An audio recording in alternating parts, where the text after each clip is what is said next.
Hi hello friends, ಎಲ್ಲರಿಗೂ ನಮಸ್ಕಾರ. ಸುದ್ದಿ5 YouTube ಚಾನಲ್ಗೆ ಮತ್ತೊಮ್ಮೆ ನಿಮಗೆಲ್ಲರಿಗೂ ಸ್ವಾಗತ. ಗೆಳೆಯರೇ, ನಮ್ಮ ರಾಜ್ಯದ ರೈತರಿಗೆ ರಾಜ್ಯ ಮತ್ತು ಕೇಂದ್ರ ಸರ್ಕಾರದಿಂದ ಬಂದಿರುವ ಎರಡು ಮುಖ್ಯವಾದ ಮಾಹಿತಿಗಳನ್ನು ಈ ಒಂದು ವಿಡಿಯೋದಲ್ಲಿ ಹೇಳಿದ್ದೇನೆ. ಫ್ರೆಂಡ್ಸ್, ದಯವಿಟ್ಟು ನೀವು ವಿಡಿಯೋನ ಪೂರ್ತಿಯಾಗಿ ನೋಡಿ. ಮತ್ತು ವಿಡಿಯೋನ ಸ್ಟಾರ್ಟ್ ಮಾಡೋಕ್ಕಿಂತ ಮೊದಲು ನೀವು ಕೂಡ ರೈತರಾಗಿದ್ದರೆ ಇದುವರೆಗೂ ನಮ್ಮ ಚಾನಲ್ಗೆ ಸಬ್ಸ್ಕ್ರೈಬ್ ಆಗಿಲ್ಲ ಅಂದರೆ ಈಗಲೇ ನೀವು ಫ್ರೀಯಾಗಿ ಸಬ್ಸ್ಕ್ರೈಬ್ ಮಾಡಿ. ಫ್ರೆಂಡ್ಸ್, ಪಕ್ಕದಲ್ಲಿ ಕಾಣಿಸುವ ಬೆಲ್ ಬಟನ್ ಕ್ಲಿಕ್ ಮಾಡಿ, ಆಲ್ ಎನ್ನುವ ಬಟನ್ ಒತ್ತಿ. ಇದರಿಂದ ಮುಂದೆ ನಾವು ಹಾಕುವ ಎಲ್ಲ ಹೊಸ ಹೊಸ ವಿಡಿಯೋಗಳನ್ನು ನೀವು ಮೊದಲು ನೋಡಬಹುದು. ಫ್ರೆಂಡ್ಸ್, ಈ ವಿಡಿಯೋಗೆ ತಪ್ಪದೆ ಒಂದು ಲೈಕ್ ಮಾಡಿ. ಬನ್ನಿ ಗೆಳೆಯರೇ, ವಿಡಿಯೋನ ಸ್ಟಾರ್ಟ್ ಮಾಡೋಣ. ಗೆಳೆಯರೇ, ನಮಗೆಲ್ಲ ಗೊತ್ತಿರೋ ಹಾಗೆ ರಾಜ್ಯ ಮತ್ತು ಕೇಂದ್ರ ಸರ್ಕಾರ ಹಲವಾರು ಹೊಸ ಹೊಸ ಯೋಜನೆಗಳನ್ನು ರಾಜ್ಯದ ರೈತರಿಗೆ ನೀಡುತ್ತಾ ಬಂದಿದೆ. ಈಗಾಗಲೇ ರೈತರು ಅವರ ಒಂದು ಬ್ಯಾಂಕ್ ಖಾತೆಗಳಿಗೆ ಕೇಂದ್ರ ಮತ್ತು ರಾಜ್ಯದ ಹಲವಾರು ಯೋಜನೆಗಳ ಮೂಲಕ ಹಣವನ್ನು ಕೂಡ ಪಡೆದುಕೊಳ್ತಾ ಇದ್ದಾರೆ. ನಮ್ಮ ರಾಜ್ಯದಲ್ಲಿ ಕೇಂದ್ರದ ಬೆಂಬಲ ಬೆಲೆ ಆಗಿರಬಹುದು, PM ಕಿಸಾನ್ ಸಮ್ಮಾನ್ ಆಗಿರಬಹುದು, ಹಲವಾರು ಜನ ರೈತರು ಈಗಾಗಲೇ ಲಾಭವನ್ನು ಕೂಡ ಅಲ್ಲಿ ಪಡೆದುಕೊಳ್ತಾ ಇದ್ದಾರೆ. ನೀವು ಕೂಡ ರೈತರಾಗಿದ್ದರೆ ಇಂತಹ ಒಂದು ಯೋಜನೆಗಳ ಮೂಲಕ ನೀವೇನಾದರೂ ಹಣ ಪಡೆದುಕೊಂಡಿದ್ರೆ ವಿಡಿಯೋಗೆ ಲೈಕ್ ಮಾಡಿ. ಕಮೆಂಟಲ್ಲಿ ನಮಗೆ ಎಸ್ ಅಥವಾ ನೋ ಎನ್ನುವ ಮೂಲಕ ನಿಮ್ಮೊಂದು ಅನಿಸಿಕೆಯನ್ನು ತಪ್ಪದೆ ನಮಗೆ ಕಮೆಂಟ್ ಮಾಡಿ. ನಿಮ್ಮ ಕಮೆಂಟ್ಗಳಿಂದ ನಮಗೆ ಉತ್ತಮ ಫೀಡ್ಬ್ಯಾಕ್ ಸಿಗುತ್ತೆ. ಫ್ರೆಂಡ್ಸ್, ಗೆಳೆಯರ ಬಗ್ಗೆ ಇದೇ ಕುರಿತಂತೆ ರೈತರಿಗೆ ಒಂದು ಮುಖ್ಯವಾದ ಮಾಹಿತಿ ಬರ್ತಾ ಇದೆ ಬೀದರ್ ಜಿಲ್ಲೆಯಿಂದ. ಹೌದು ಫ್ರೆಂಡ್ಸ್, ತುಂಬಾ ಜನ ರೈತರು ನಮಗೆ ಕಮೆಂಟ್ ಕೂಡ ಮಾಡಿದ್ರು, ಅವರು ಬೀದರ್ ಜಿಲ್ಲೆಯಿಂದ. ಅಂತವರಿಗೆ ಇದೊಂದು ಒಂದು ಗುಡ್ ನ್ಯೂಸ್ ಅಂತಾನೆ ಹೇಳಬಹುದು ಮತ್ತು ಇದು ಮುಖ್ಯವಾದ ಮಾಹಿತಿ ಕೂಡ ಆಗಿದೆ. ಹೌದು ಫ್ರೆಂಡ್ಸ್, ಬೀದರ್ ಜಿಲ್ಲೆಯಲ್ಲಿ ಪ್ರಸಕ್ತ ಸಾಲಿನಲ್ಲಿ ಅತಿವೃಷ್ಟಿಯಿಂದ ಸಂಪೂರ್ಣವಾಗಿ ಬೆಳೆ ಹಾನಿಯಾಗಿದ್ದು ರೈತರು ಗಂಭೀರ ಸಂಕಷ್ಟದಲ್ಲಿದ್ದಾರೆ. ಇದೇ ಜಿಲ್ಲೆಯ ರೈತರ ಜ್ವಲಂತ ಒಂದು ಸಮಸ್ಯೆಗಳನ್ನು ಶೀಘ್ರದಲ್ಲಿ ಬಗೆಹರಿಸಬೇಕೆಂದು ರಾಜ್ಯ ರೈತ ಸಂಘ ಹಾಗೂ ಹಸಿರು ಸೇನೆ ಇವಾಗ ಮತ್ತೆ ಆಗ್ರಹಿಸಿದೆ. ಹೌದು ಫ್ರೆಂಡ್ಸ್, ಈ ಸಂಬಂಧ ಸೇನೆಯ ಪದಾಧಿಕಾರಿಗಳು ನಗರದಲ್ಲಿ ಜಿಲ್ಲಾಧಿಕಾರಿ ಕಚೇರಿ ಅಧಿಕಾರಿಗಳಿಗೆ ಈಗಾಗಲೇ ಮನವಿಯನ್ನು ಕೂಡ ಸಲ್ಲಿಸಿ ಒತ್ತಾಯಿಸಿದ್ದಾರೆ. ಜಿಲ್ಲೆಯ ಎಲ್ಲ ಒಂದು ಕಬ್ಬಿನ ಕಾರ್ಖಾನೆಗಳು ಪ್ರತಿಯೊಂದು ಟನ್ ಕಬ್ಬಿಗೆ 2,950 ರೂಪಾಯಿಗಳ ಒಂದು ದರವನ್ನು ಕೂಡ ಈಗಾಗಲೇ ನಿಗದಿಪಡಿಸಿದೆ. ಇದೇ ಕುರಿತಂತೆ ಪ್ರತಿ 15 ದಿನಕ್ಕೊಮ್ಮೆ ರೈತರ ಖಾತೆಗಳಿಗೆ ಹಣ ಪಾವತಿ ಮಾಡುವುದಾಗಿ ನೀಡಿದ ಒಂದು ಆಶ್ವಾಸನೆಯನ್ನ ಯಾವುದೇ ಒಂದು ಕಬ್ಬಿನ ಕಾರ್ಖಾನೆಗಳು ಪಾಲಿಸುತ್ತಿಲ್ಲ. ಕೆಲವೆಡೆ ಒಂದು ತಿಂಗಳಿಗೂ ಹೆಚ್ಚು ಅವಧಿ ಕಳೆದರೂ ರೈತರಿಗೆ ಹಣ ಪಾವತಿ ಆಗುತ್ತಿಲ್ಲ. ಅತಿವೃಷ್ಟಿಯಿಂದ ಬೆಳೆ ನಷ್ಟ ಅನುಭವಿಸಿದ ಅನೇಕ ರೈತರು ಇದುವರೆಗೂ ಪರಿಹಾರ ಹಣ ಜಮೆಯಾಗಿಲ್ಲ ಎಂದು ಕೂಡ ಇಲ್ಲಿ ಆರೋಪಿಸಿದ್ದಾರೆ. ಹೌದು ಫ್ರೆಂಡ್ಸ್, ಇಲ್ಲಿ ಮುಖ್ಯವಾಗಿ ಈ ಒಂದು ಭಾಗದ ಕಬ್ಬು ಬೆಳೆದ ರೈತರಿಗೆ ಇದೊಂದು ಮುಖ್ಯವಾದ ಮಾಹಿತಿಯಾಗಿದೆ. ಈಗಾಗಲೇ ಪ್ರತಿಯೊಂದು ಟನ್ ಕಬ್ಬಿಗೆ 2,950 ರೂಪಾಯಿಗಳ ಒಂದು ಈಗಾಗಲೇ ದರವನ್ನು ಕೂಡ ನಿಗದಿಪಡಿಸಿದ್ದಾರೆ. ಇನ್ನು ಇದೇ ಕುರಿತಂತೆ 15 ದಿನಕ್ಕೊಮ್ಮೆ ರೈತರ ಒಂದು ಬ್ಯಾಂಕ್ ಖಾತೆಗಳಿಗೆ ಹಣ ಜಮೆ ಮಾಡಲು ಈಗಾಗಲೇ ಎಲ್ಲ ಒಂದು ಕಾರ್ಖಾನೆಗಳಿಗೆ ಸೂಚನೆ ಕೂಡ ನೀಡಲಾಗಿದೆ. ಆದರೆ ಕಾರ್ಖಾನೆಗಳು ಈ ಒಂದು ಸೂಚನೆಗೆ ಒಂದು ಕರೆಕ್ಟ್ ಆಗಿ ಪಾವತಿ ಮಾಡ್ತಾ ಇಲ್ಲ ರೈತರ ಒಂದು ಬ್ಯಾಂಕ್ ಖಾತೆಗಳಿಗೆ.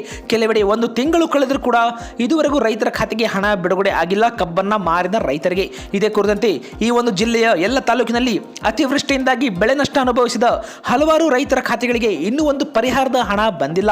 ಗೆಳೆಯರೇ, ನೀವು ಕೂಡ ಬೀದರ್ ಜಿಲ್ಲೆಗೆ ಸೇರಿದ ತಾಲೂಕಿನವರಾಗಿದ್ದರೆ ನಿಮ್ಮ ಖಾತೆಗೆ ಬೆಳೆ ಪರಿಹಾರ ಹಣ ಬಂದಿದೆ ಅಥವಾ ಬಂದಿಲ್ಲೋ, ಎಸ್ ಅಥವಾ ನೋ ಎನ್ನುವ ಮೂಲಕ ನಿಮ್ಮೊಂದು ಅನಿಸಿಕೆಯನ್ನು ತಪ್ಪದೆ ನಮಗೆ ಕಮೆಂಟ್ ಮಾಡಿ. ಹಲವಾರು ಜನ ರೈತರು ಇದುವರೆಗೂ ಈ ಒಂದು ಹಣ ಪಡೆದುಕೊಂಡಿಲ್ಲ ಎಂದು ರೈತರು ಇವಾಗ ಇಲ್ಲಿ ಆರೋಪಿಸಿದ್ದಾರೆ. ಹೌದು ಫ್ರೆಂಡ್ಸ್, ಇದೇ ಕುರಿತಂತೆ ಔರಾದ್ ತಾಲೂಕಿನ ಚಟ್ನಾಳ್ ಗ್ರಾಮದ ಸುಮಾರು 70 ರೈತರಿಗೆ ಸಂಪೂರ್ಣ ಬೆಳೆ ಹಾನಿಯಾದರೂ ಕೂಡ ಇದುವರೆಗೂ ಪರಿಹಾರ ಸಿಕ್ಕಿಲ್ಲ. ಹೌದು ಫ್ರೆಂಡ್ಸ್, ಜಿಲ್ಲೆಯ ಎಲ್ಲ ತಾಲೂಕುಗಳಲ್ಲಿ ಕಬ್ಬು ಕಟಾವು ಗ್ಯಾಂಗ್ಗಳ ಕೊರತೆ, ಬೆಳೆ ವಿಮೆ ಪರಿಹಾರದ ವಿಳಂಬ ಮತ್ತು ತೊಗರಿ ಖರೀದಿ ಕೇಂದ್ರಗಳ ಆರಂಭದ ಅಗತ್ಯ, ಹೊರ ರಾಜ್ಯಗಳಿಂದ ಕಬ್ಬು ತರದಂತೆ ನಿರ್ಬಂಧ ವಿಧಿಸುವುದು ಹಾಗೂ APMCಗಳಲ್ಲಿ ಅಕ್ರಮ ಕಡತ ಮತ್ತು ಕಮಿಷನ್ ವಸೂಲಿಗೆ ಕಡಿವಾಣ ಹಾಕಬೇಕೆಂದು ಕೂಡ ಇಲ್ಲಿ ಆಗ್ರಹಿಸಿದ್ದಾರೆ.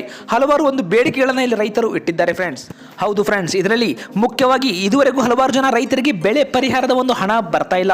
ಈ ಒಂದು ಬೆಳೆ ಪರಿಹಾರ ಹಣ ವಿಳಂಬವಾಗ್ತಿದೆ ಎಂದು ಕೂಡ ಇಲ್ಲಿ ತುಂಬಾ ಜನ ರೈತರು ಇವಾಗ ಆರೋಪ ಮಾಡ್ತಾ ಇದ್ದಾರೆ. ಇನ್ನು ಇದೇ ಒಂದು ಜಿಲ್ಲೆಯ ಔರಾದ್ ತಾಲೂಕಿಗೆ ಸೇರಿರುವ ಚಟ್ನಾಳ್ ಗ್ರಾಮದ ಸರಿಸುಮಾರು 70 ರೈತರಿಗೆ ಸಂಪೂರ್ಣ ಬೆಳೆ ಹಾನಿಯಾದರೂ ಕೂಡ ಇದುವರೆಗೂ ಏನು ಪರಿಹಾರ ಸಿಕ್ಕಿಲ್ಲ.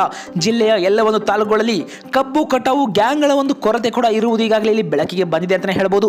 ಬೆಳೆ ವಿಮೆ ಪರಿಹಾರ ಇದುವರೆಗೂ ರೈತರ ಖಾತೆಗೆ ಸೇರಿಲ್ಲ. ಇನ್ನು ತೊಗರಿ ಬೆಳೆದ ರೈತರಿಗೆ ಒಂದು ಸಂಕಷ್ಟ ಕೂಡ ಆಲಿಸುವವರು ಯಾರು ಇಲ್ಲ ಅಂತಾನೆ ಹೇಳ್ಬೋದು. ಫ್ರೆಂಡ್ಸ್, ತೊಗರಿ ಖರೀದಿ ಕೇಂದ್ರಗಳ ಆರಂಭದ ಇದುವರೆಗೂ ಇಲ್ಲಿ ಆರಂಭ ಮಾಡಿಲ್ಲ ಎಂದು ಕೂಡ ಇಲ್ಲಿ ಆರೋಪ ಮಾಡ್ತಾ ಇದ್ದಾರೆ. ಇನ್ನು ಇದೇ ಕುರಿತಂತೆ ಹೊರಗಡೆ ರಾಜ್ಯಗಳಿಂದ ಅಂದರೆ ಮಹಾರಾಷ್ಟ್ರ ಸೇರಿದಂತೆ ಹೊರ ರಾಜ್ಯಗಳಿಂದ ಕಬ್ಬು ತರದಂತೆ ನಿರ್ಬಂಧ ವಿಧಿಸುವುದು ಹಾಗೂ APMCಗಳಲ್ಲಿ ಅಕ್ರಮ ಕಡತ ಮತ್ತು ಕಮಿಷನ್ ವಸೂಲಿಗೆ ಕಡಿವಾಣ ಹಾಕಬೇಕೆಂದು ಕೂಡ ಇಲ್ಲಿ ಆಗ್ರಹಿಸಿದ್ದಾರೆ. ಇನ್ನು ನೀವು ಕೂಡ ಬೀದರ್ ಮತ್ತು ಗುಲ್ಬರ್ಗ ಸೇರಿದಂತೆ ಈ ಒಂದು ಉತ್ತರ ಕರ್ನಾಟಕ ಭಾಗದ ರೈತರಾಗಿದ್ದರೆ ನಿಮ್ಮ ಒಂದು ಅನಿಸಿಕೆಯನ್ನು ತಪ್ಪದೆ ನಮಗೆ ಕಮೆಂಟ್ ಮಾಡಿ. ಫ್ರೆಂಡ್ಸ್, ನಿಮ್ಮ ಕಮೆಂಟ್ಗಳಿಂದ ನಮಗೊಂದು ಉತ್ತಮ ಫೀಡ್ಬ್ಯಾಕ್ ಸಿಗುತ್ತೆ ಮತ್ತು ಬೇರೆ ರೈತರಿಗೆ ಮಾಹಿತಿ ಕೂಡ ತಲುಪುತ್ತೆ.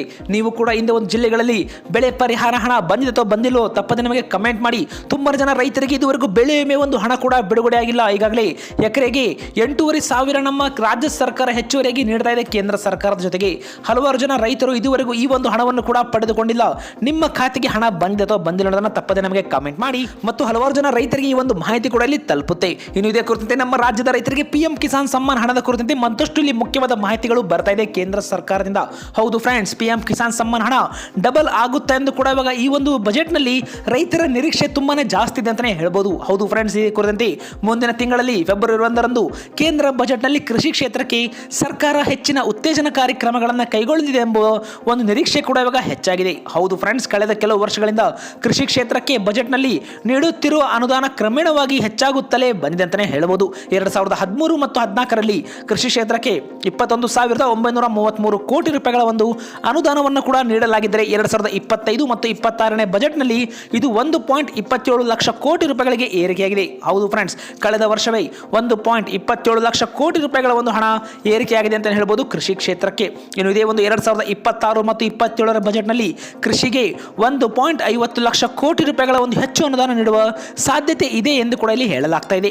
ಈ ಬಾರಿಯ ಬಜೆಟ್ನಲ್ಲಿ ಪಿಎಂ ಕಿಸಾನ್ ಸಮ್ಮಾನ್ ನಿಧಿ, ಫಸಲ್ ಬಿಮಾ ಯೋಜನೆ ಮತ್ತು ರೈತರ ಒಂದು ಕೃಷಿ ಸಿಂಚಾಯಿ ಯೋಜನೆ ಸೇರಿದಂತೆ ವಿವಿಧ ರೈತಪರ ಯೋಜನೆಗಳಿಗೆ ಹೆಚ್ಚಿನ ಒಂದು ಅನುದಾನ ಬಿಡುಗಡೆಯಾಗುವ ನಿರೀಕ್ಷೆ ಇದೆ ಅಂತ ಇಲ್ಲಿ ಹೇಳಲಾಗ್ತಾ ಇದೆ.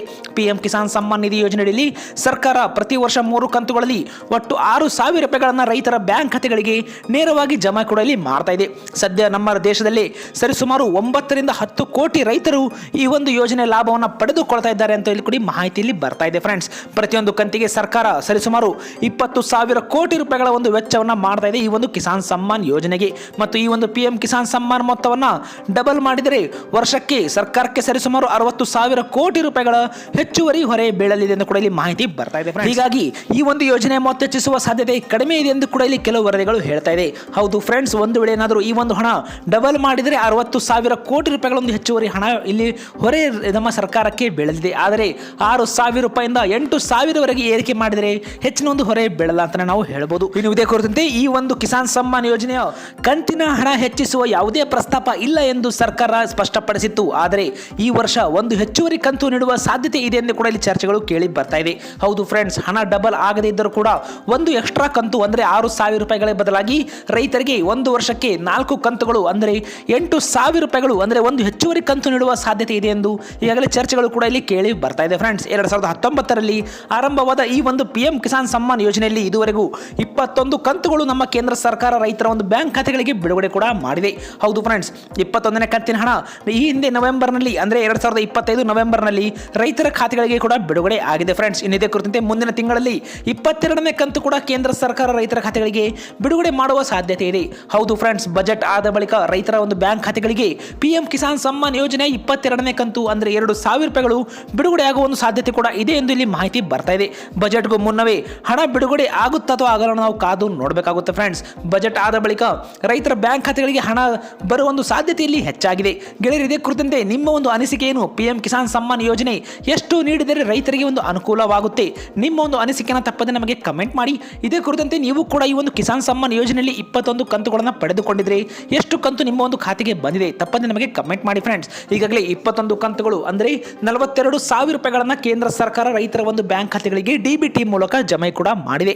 ನೀವು ಕೂಡ ಈ ಒಂದು ಹಣ ಪಡೆದುಕೊಂಡಿದ್ರಿ, ನಿಮ್ಮ ಒಂದು ಅನಿಸಿಕೆ ಮತ್ತು ಎಷ್ಟು ಕಂತು ಪಡೆದುಕೊಂಡಿದ್ದೀರಿ ಅಂತ ಕಮೆಂಟ್ ಮಾಡಿ.